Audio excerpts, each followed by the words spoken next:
Ew.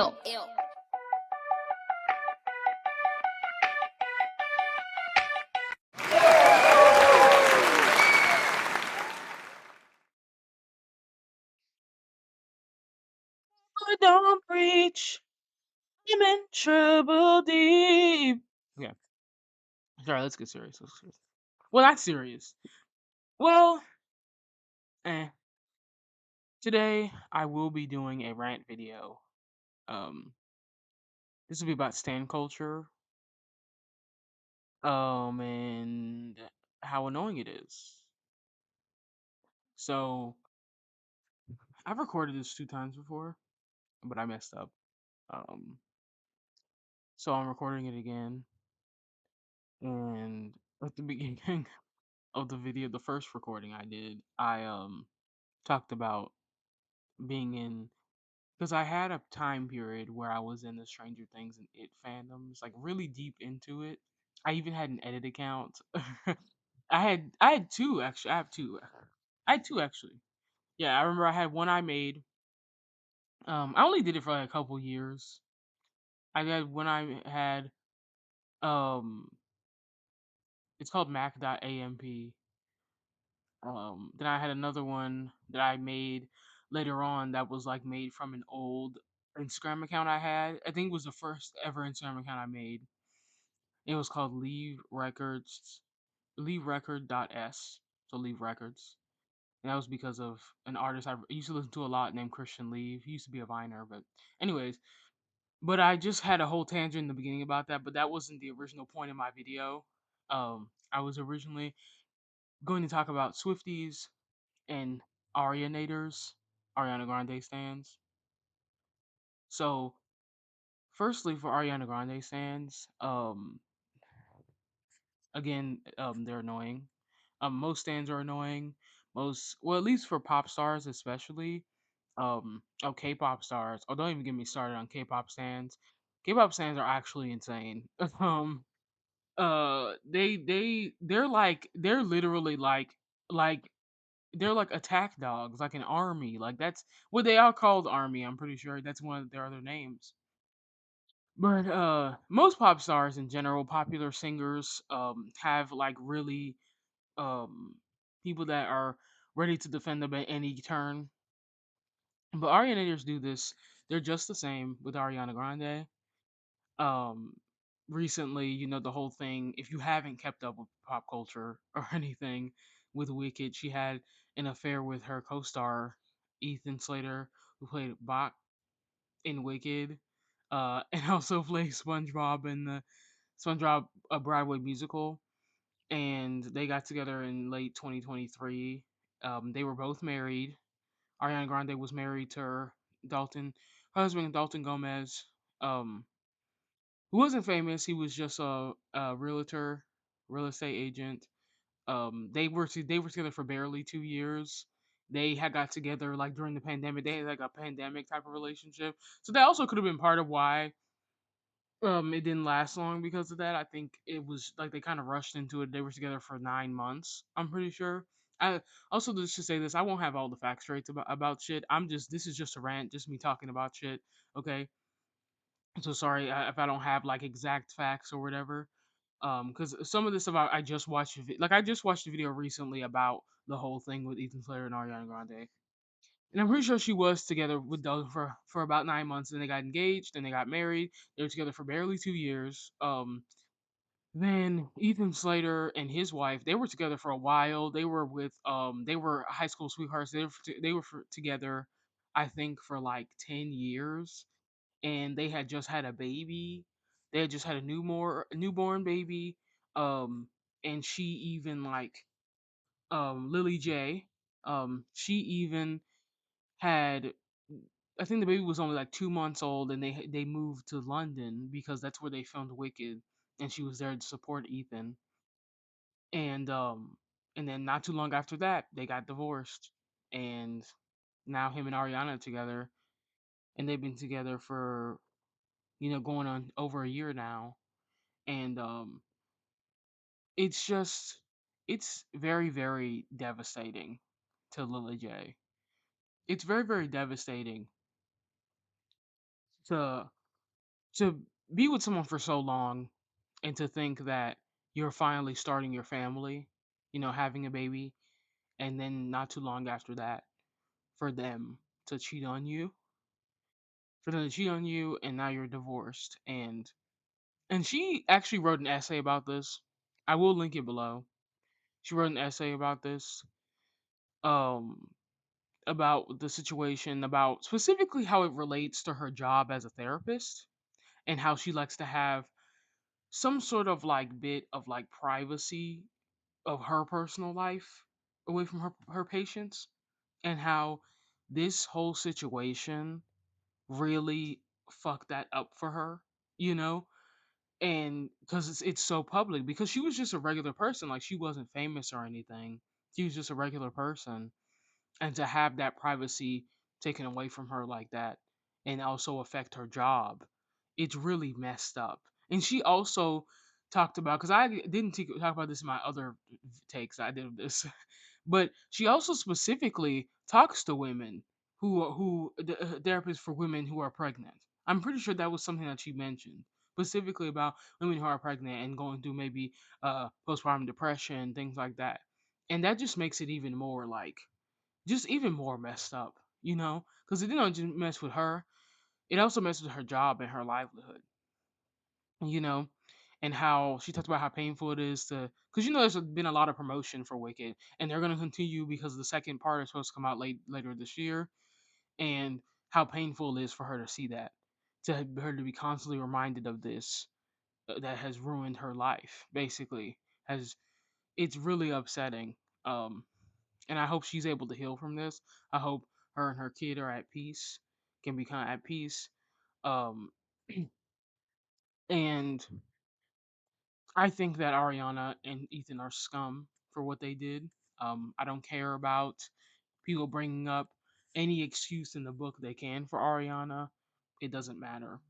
For you to willingly be in a relationship with someone who's in a relationship already and had just had a baby, you're disgusting. I think it's disgusting. I do. I think it's gross. Um, I think that um, I saw someone say how, and it's funny and it's crazy for Ethan, because like I said, he's gross too, because I know some people, when you talk about things like this, they love to be like, oh, people always hate on the woman and they didn't ever say anything about the man. It's like, no, they're both at fault. I don't care. You're not going to convince me that one of the other is less or more at fault. Yeah, I guess technically it was his wife. He did take the vow and they had the baby. Of course, he's a piece of shit for doing it. But she's also wrong. And also, she was married too. And it's funny that people will bring up something dealing with her, like her husband, her ex-husband, and say like, oh, he was a bad husband. They even people have thrown out conspiracy theories that he cheated on her. And it's like, even if he did, she still willingly had an affair with a married man who just had a child. Even if her husband did, what does that have to do with her decision? What does that have to do with her having an affair with a married man? What does that even have to do with that? So what? So just because she's having a bad time in her relationship, she gets to just ruin another one? She gets to just do whatever she wants because she's hurt? Because that's how a lot of Ariana Grande fans act when they bring up like her trauma too, like, Mac Miller passing away. And also, they love to bring up the Manchester bombing. And yeah, of course, that's awful. Of course, those situations are awful. Um, but that doesn't mean that you can just do whatever you want. Doesn't mean that she gets to just go and have affair with people that are in relationships. It doesn't mean that she gets to do that. That's not how that works. It doesn't mean you just get to do whatever you want and disregard people's feelings. Um, and I think that she should be held accountable for it, honestly. But something someone was saying about Ethan was that um was that first of all, like I said, this isn't well, I didn't say this before, but what I meant is first of all, this isn't relationship is definitely not gonna last. They're definitely not gonna last. They're definitely gonna break up soon. I give them maybe till Wicked Part 2 comes out. Um Also, no matter how, the ending of this relationship anyways, he'll never forget what he did to his wife, his ex-wife, and what he did to his child. His child will always remember what he did to his mother. So another thing about Ariana Grande is the whole thing with her blackfishing. Um, Again, if you don't keep up with pop culture, if you don't keep up with Ariana, I grew up with Ariana because I watched her on Sam and Cat. Um, I mean, not Sam and Cat. Well, I did. I watched some of Sam and Cat, but that's not what I meant to say. I meant to say Victorious, the predecessor to Sam and Cat, because Sam and Cat was an awful show. But um, I watched Victorious, and I grew up with Ariana. Um, I through from like I think it was 2014 to like 2019 to like maybe 2020, something like that. That was when she had her like Blackiana era that he would like to call it, where she had this whole thing of basically just taking on the mannerisms of a black woman, the way she spoke, the tan, the aggressive tan that she had, the way she spoke, like I said, her mannerisms, her whole like general attitude and things like that. I think that um it's ridiculous that people try to deny it, that her stands try to deny it, because it's just very obvious. There's a lot of damning evidence of the way that she used to speak, the way that the fact that she had a black scent, like that famous video. This my cookie, this my juice. Okay, thank you. Next, that and then like the Kiyomi, get your ass in here. It's just like it's crazy the way that he would try to deny it, and like I said, it's just the general way she carried herself was so different to now. It's so different. Like when you look at her like she used to have this like diva-ish type attitude, like this diva like whatever. Like even you can see the way she carried herself like on the red carpet, like the way she posed, the way, you know what I mean, things like that. You know what I mean? That's something that it's crazy to me when people try to deny it because it's just so in your face. Like you can't deny the tan because the tan was very clear as day. There's even a picture of her performing with Nicki Minaj where she's literally the same color as her, which is crazy. Because if you look at her before Victorious, well, I'm Victorious too. When like look at her and like if you look at her life in different eras and stages, if you look at her as when she was in 13, the musical, because that's what she did before Victorious, and that's where she met Liz Gillies actually. Um, when she was in 13, she had her, her natural skin color. She was pale, and she also had her natural hair, which is very actually dark, very dark. I think it's nearly black. I'm pretty sure, and it's curly. Then you have Victorious, where she unfortunately damaged the hell out of her hair because they made her dye her hair red. I wish they would have just had her wear a wig because that it really did damage the hell out of her hair. That's why she rarely ever wears her natural hair. Um, it's crazy because later on they actually in like the end of Victorious and in Sam and Cat, she wore a wig. So I don't understand why they didn't just give her a wig in the first place. But anyways, you have that era, and again, she was pale, but she had red hair. And then you go to after. You go to like Ariana, like Dangerous Woman, and and that's where you start to see the tan. That's where you get the ponytail, and she's still like to this day is always wearing either a ponytail or wearing her hair slicked back all the time. She rarely ever wears her hair down. I don't know why. I think it looks great, but whatever. You have that era, and then you have that era, like the Dangerous Woman, to like I want to say to positions too, but she started getting rid of the tan in the positions era. So I would say Dangerous Woman to like Thank You Next. That was like that was definitely that was definitely the whole Blackiana era, and that's where you can see the aggressive tan and everything in the black scent, and Seven Rings is also damning evidence. Seven Rings is just straight up like the fact that that music video was filmed in a trap house, like I just wanted to say right here, by filmed in a trap house, I mean that the whole music video was supposed to give off like this trap house vibe, is what I mean. Like you could tell based off of the set design, that's the vibe that it was supposed to give off. And also, I think it was Two Chains said that she stole that like idea with the pink house and the trap. Yeah, it was Two Chains that she stole that from his. I'm pretty sure the song is "Pretty Girls Love Trap," that she like stole that idea or whatever. But in general, this music video and song caused a lot of like controversy because there's clear like a cultural appropriation here, and Soldier Boy and Princess Nokia called her out for like stealing their songs or whatever. But anyways, like Ariana, be for real. Like you're a rich girl from Boca Raton. What do you know about trap houses? Like, can you be serious right now? I'm gonna need you to be for real. And you know what I mean? That's where you have that era. And then you go after that, and you have positions. You have positions. That's when the tan started getting less. You know, she was still like still had some color, but it wasn't like as aggressive as it was before. And then after that you have the internal sunshine. That's where she fully went back to being a white woman. Um but it's just it like it's just I'll say is that it's very obvious. It's very plain as day. It's clear as day. Like there's nothing to really this. And like I said, it's just stands are just there's something else. You know what I mean? They really will defend. They really will get blue in the face arguing you about how this isn't how what you're saying isn't true about their fave, but it clearly is.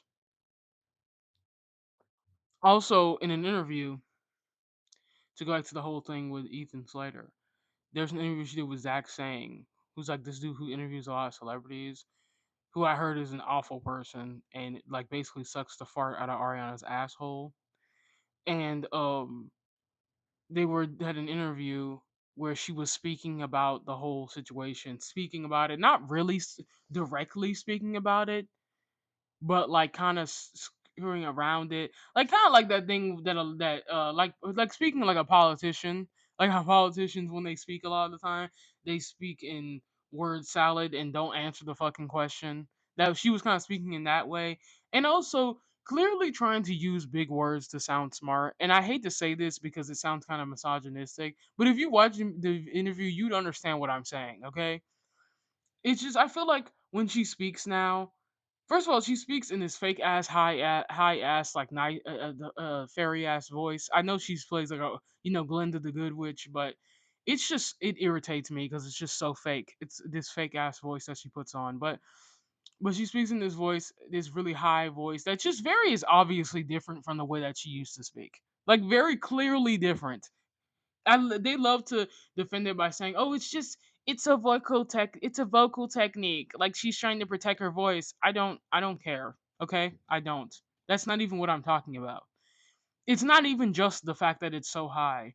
It's just the difference in the way she's speaking.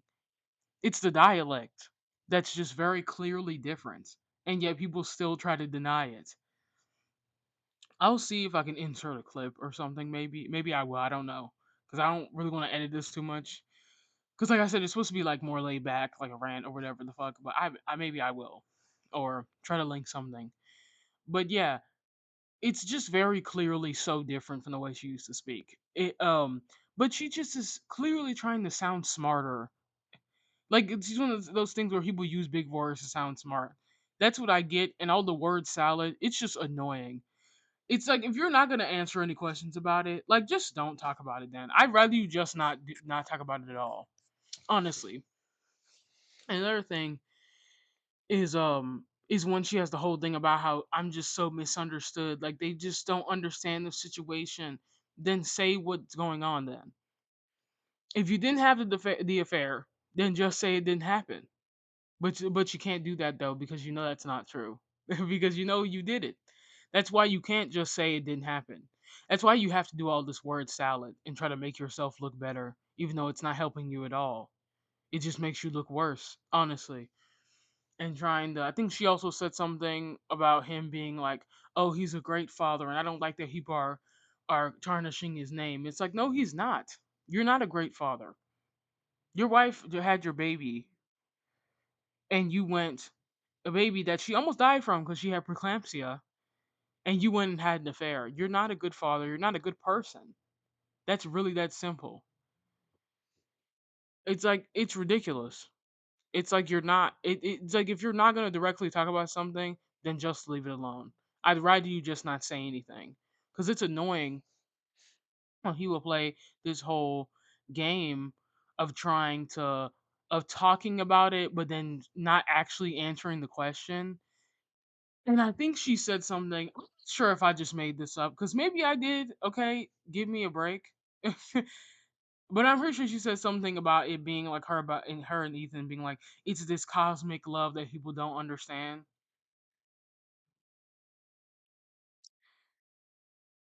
If it's just giving that whole thing of when people get into relationships, in and out of relationships so much. Every time they get into a new relationship, they just got in, they haven't even been together that long, and they start talking like they're so in love and stuff. It's like you just got into this relationship. Like, what are you talking about? I don't get it. Like how her when her and Pete got together, which she also, oh yeah, I have to talk about that as well. There's a pattern of her um cheating on her partners from like her first public relationship to now. There's like a pattern of that, and also her getting with people who've been in relationships, i.e., Pete Davidson and Big Sean. But like I said, with Pete Davidson, he was um he was with Cassie David, Larry David's daughter, right before he got to her. And I'm pretty sure he broke up with Cassie David because him and Cassie David were engaged, and he broke up with her a day before he publicly announced he was with Ariana. Right, right.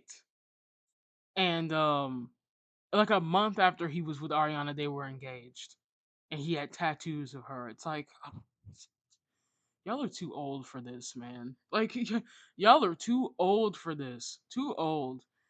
But like I said, it's they talk about this like y'all are too old. They just get into a relationship and start talking about how you're so in love. You're too old for that. You talk like you're in high school or something. It's ridiculous. It really it's ridiculous. It doesn't make any sense. Um, but in general, I wanted to stop defending her so much.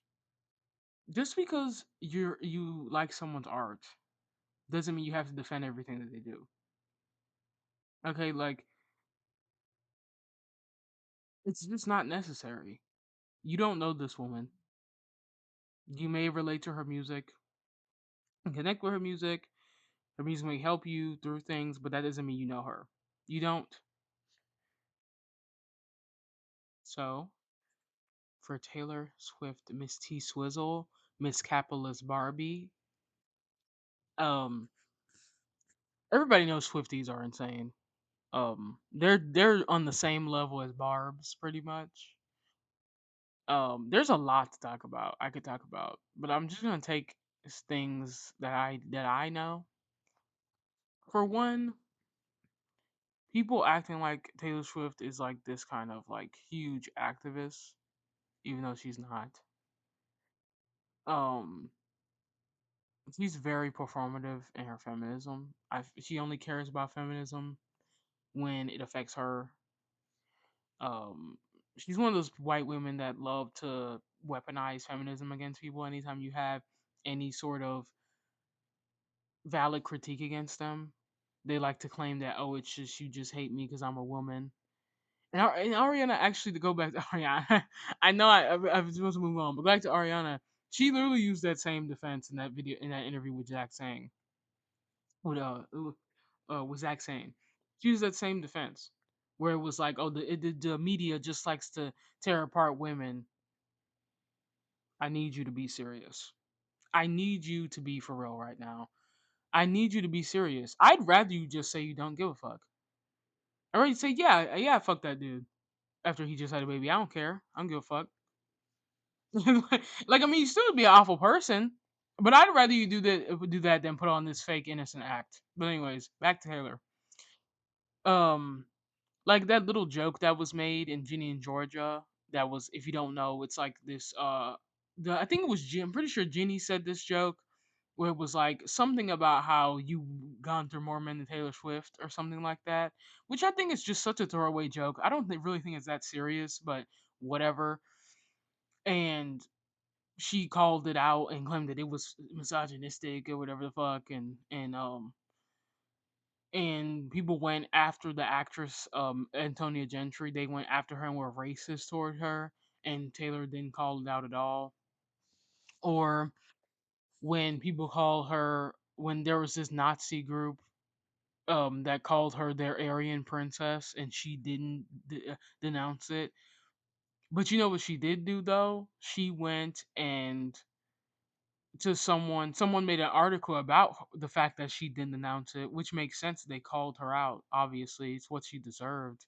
I mean, if a group calls you the Aryan Princess, a white supremacist group, why would you not think to immediately denounce it? But there was someone wrote an article calling her out, and she sent a cease and desist to that person. Oh, you can do that, but you can't call out that group for doing that to you. You can't denounce a group for calling you their Aryan Princess. That's very interesting. That's very interesting to me. Um, she had that whole activist era, when Miss Americana came out, where she tried to claim she wanted to be on the right side of history, and and all this stuff, and how she didn't like Trump, and she did publicly endorse Kamala, which is good, but um, it doesn't really show with her actions. I think the reason why she had that whole activist era was because of Joe Alwyn. She was with him for almost 7 years, and he's shown that he's shown, well, one example, he's shown his support for Palestine, and I'm pretty sure his family has a history of supporting Palestine and having like an organization for it. And I think that that's why she did it. I think that that's why is because she was with him, um, and she wanted to try to be this activist type, but clearly that's not really who she is. Now she's with Travis Kelsey, and it's like this. It's too American dream nationalistic to me to have this white, blue-eyed, blonde hair pop star. That a lot of conservatives do like, because she does have a lot of conservative fans. Be with this white, blue-eyed, blonde, well, I guess blonde, dirty blonde hair white man who's a football player. I mean, I already don't like football. I don't really care for the NFL. I don't care for football in general. I don't know. I just don't. I've never liked football. I've never cared about football. And also after what the NFL did to Colin Kaepernick, I immediately was like, yeah. They also don't care about their players and CTE, so they can suck my dick. But it's just weird to me, and the fact that she's friends with like Brittany Mahomes, who's a who's openly a Trump supporter, and Travis Kelsey said that it would be an honor to have Trump at the game, which is just ridiculous. And it's funny because first of all, Trump literally said that he hates Taylor. He literally tweeted that he hated her because after she endorsed Kamala. Oh, so there was this person I saw to make a TikTok that was saying, "You really think Taylor would date Travis is a Trump supporter? He's with Taylor Swift or something like that." It's like, so what? What is that supposed to mean? Taylor Swift is friends with Brittany Mahomes, who's a Trump supporter. She hasn't shied away from showing her support for him. So what makes you think that she cares? Um, Also them um constantly making like Swifties constantly making it seem like. Also, I wanted to talk about TTPD and how, first of all, it's a bad album. I haven't listened to all of Taylor Swift's albums. I've only fully listened to Reputation and Folklore, which I both love. I love both of those albums. I think Folklore is a very, very well written album. I think when Taylor Swift is look because Taylor Swift. One of the things that she's looked on when it comes to her music is that she's a songwriter. That's what she's most known for, is being a great songwriter. And I think Folklore is a very well written album. I think that TTPD is very um it just went down, like it's very low in quality compared to Folklore when it comes to writing.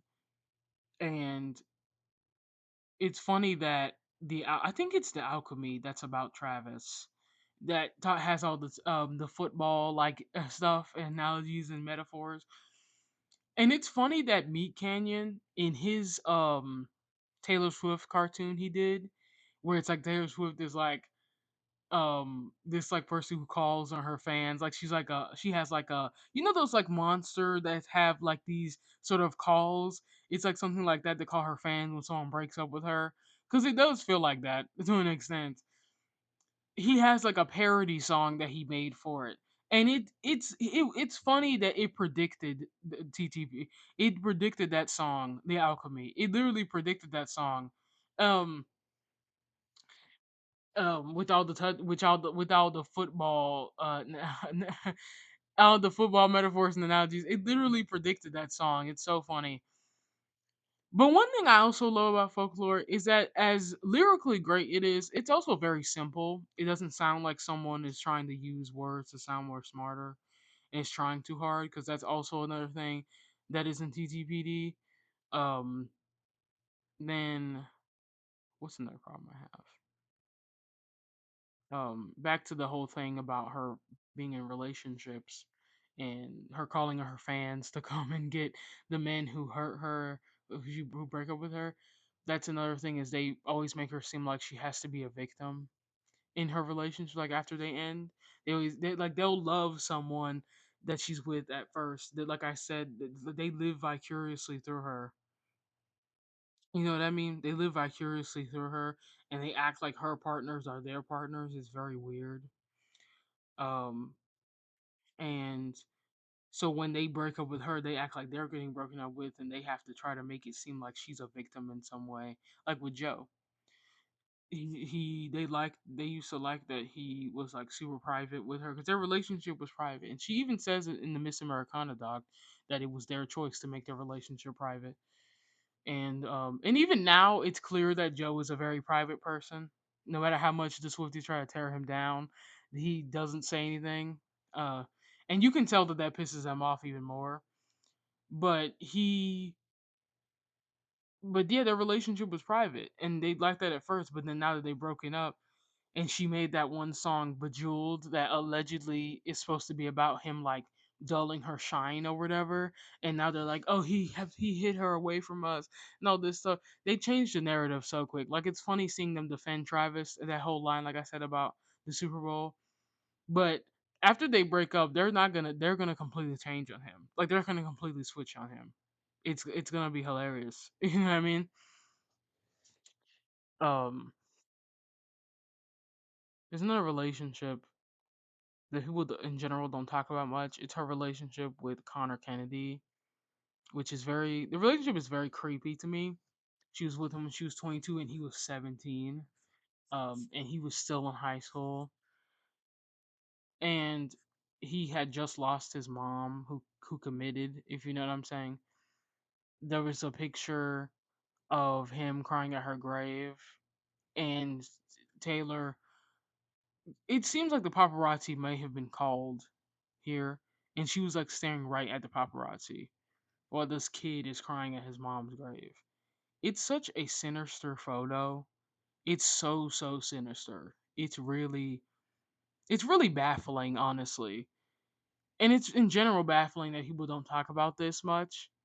Um and also, before they started dating, there was a picture of her, like pictures of her putting flowers on JFK's grave. It's clearly so performative. Like, it's, we know you called the paparazzi, babe.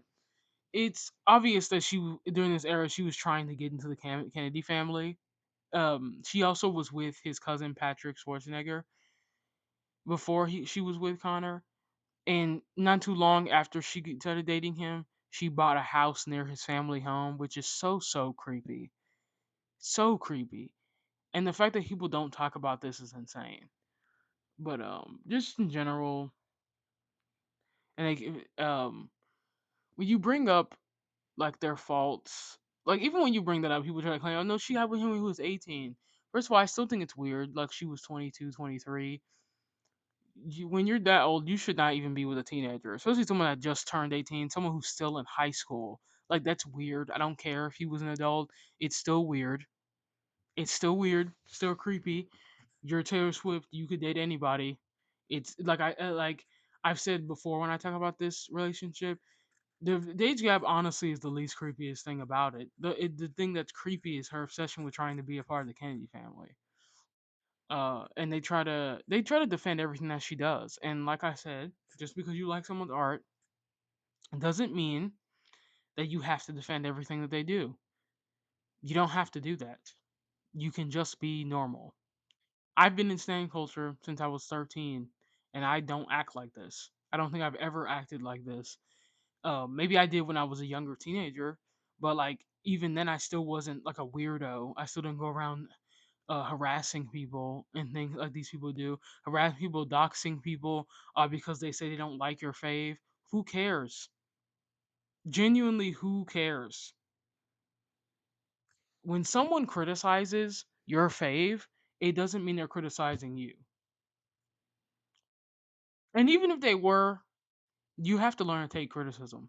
Not being able to take criticism is one of the most frustrating traits anyone can have.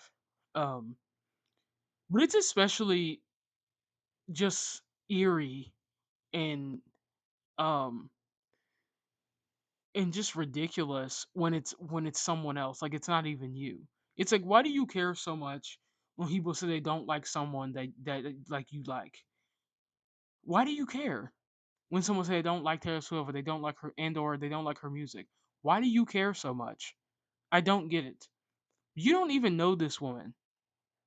When someone gives valid criticism about her, why do you get so upset?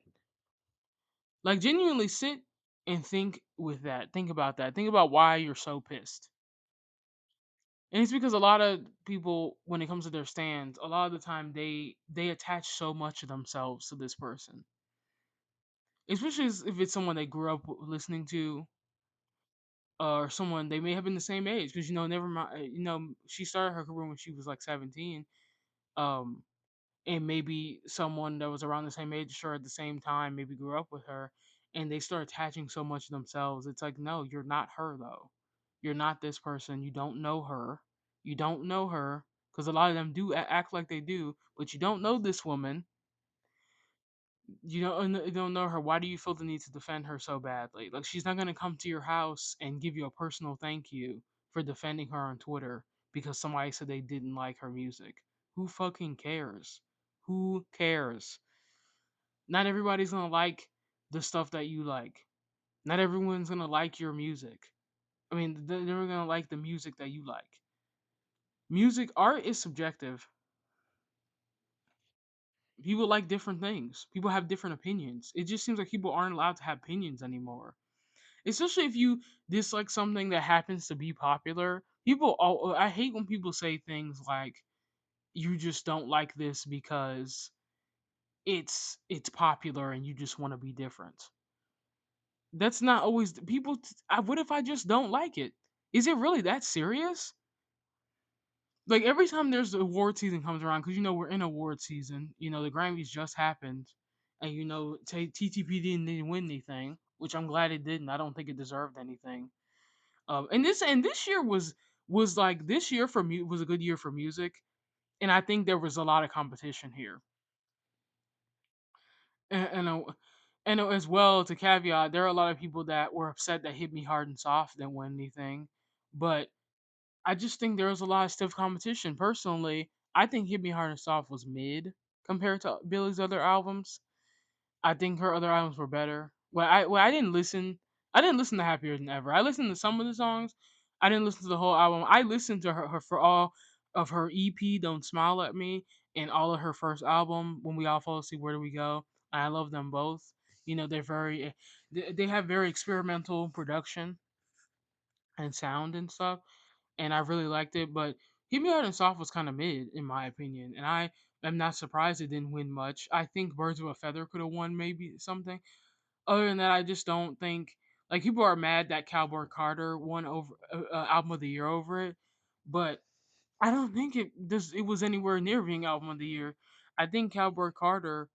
I think Beyonce. Of course, it was well overdue. She should have won album of the year a long time ago. I think it should have. Personally, I didn't listen to Cowboy Carter. I've only listened to a few songs off of it, and I like them. But like country music isn't really my thing, so I wasn't really drawn to listening to it. Um, I personally think she should have won album of the year for Lemonade, or self-titled. I think personally, I I actually didn't even think Cowboy Carter was gonna win. I thought Brat was gonna win album of the year for sure. I thought Brat was gonna win.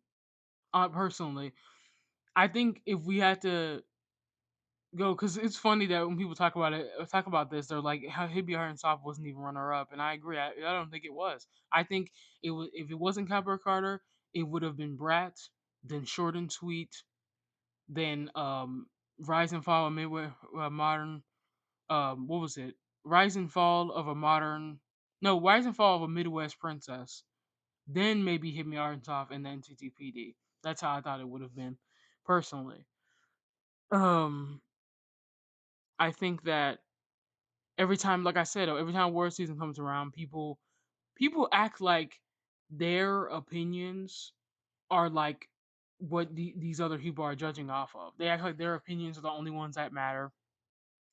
It's like the way these people vote in these award shows is based on what they think is the best. How people were saying how they vote on their favorites. Somebody said a comment how these people vote on their favorite thing. It's like, yeah, no shit. That's the whole point. That's the whole point of voting. Is you vote which one you like the best. That's the entire point. That's the whole point. Like, what are you talking about? That is the whole point. Is you vote which one you think is the best. That's why it's subjective. Art is subjective. You cannot vote on things like this objectively because that's just not how art works. Everybody has different opinions. And also another thing when it comes to this, people always act like just because they haven't heard of someone personally that means that person doesn't deserve any recognition. Like how a lot of people said when Doechii won for best rap album, which I think she deserved. Um, they say, "Well, I've never heard of this person. I've never heard of her." Okay, so what? That means nothing. You're not one of the voters, so why does it matter? Why does it matter that you haven't heard of this person? Who cares? Just because you personally haven't heard of this person, that means she doesn't deserve to win. Like, fuck off. Um.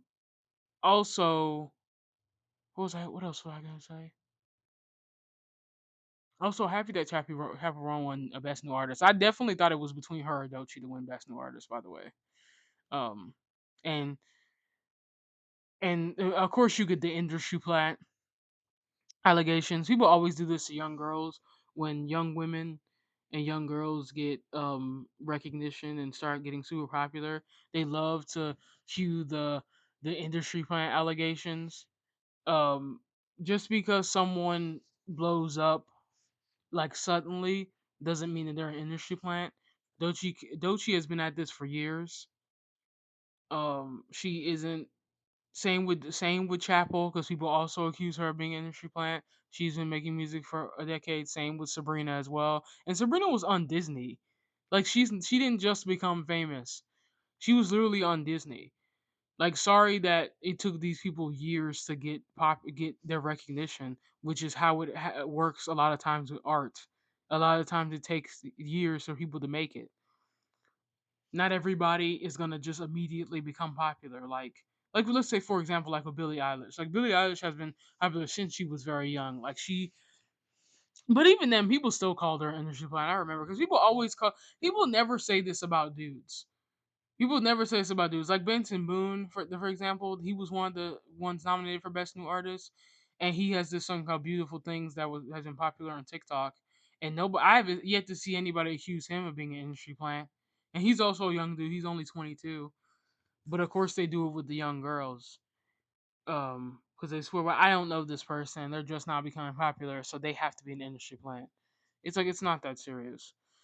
Also, same with the Oscars as well. People love to act like these award shows don't matter, but the only reason why they want to say that is because their faves didn't win. Then they're suddenly like, "Oh, this stuff doesn't even matter." It's like it clearly does matter to you, though. You clearly care, because if you didn't, you wouldn't say anything. You wouldn't act like this if you didn't care. You clearly do. Do you have anything else to say? I think pretty much that's it. That's really all I have to say. That was my rant about slang culture. I mean, I could talk about a lot of a shit ton of a lot of other things, but that's just stuff that I've been thinking about lately. That's been annoying me. Um, thank you for listening. Um, talk to you later.